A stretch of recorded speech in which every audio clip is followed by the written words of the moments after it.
Хоккейная команда «Агидель» сегодня третий год подряд была награждена бронзовыми медалями чемпионата страны. На этот раз команда обеспечила себе третье место задолго до окончания турнира. В Уфе всерьез рассчитывали на серебряные медали, но в упорной борьбе башкирской команде не удалось превзойти лучшее достижение в истории коллектива. Уфимки уступили Нижегородскому «Скифу» и подмосковному «Торнадо».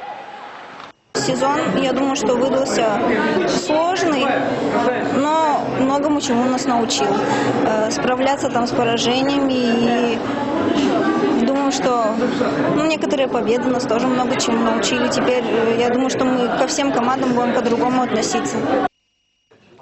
На торжественной церемонии награждения медалями руководство поставило перед тренерским штабом «Агидели» новую задачу – уже в следующем году завоевать как минимум серебро. Команду поздравили болельщики, родные и верные поклонники из Уфимского кадетского корпуса. Отдельную благодарность выразили канадской хоккеистке «Агидели» Саре Отул. Она 3 года выступала за уфимскую команду, но теперь Сара приняла решение покинуть «Агидель».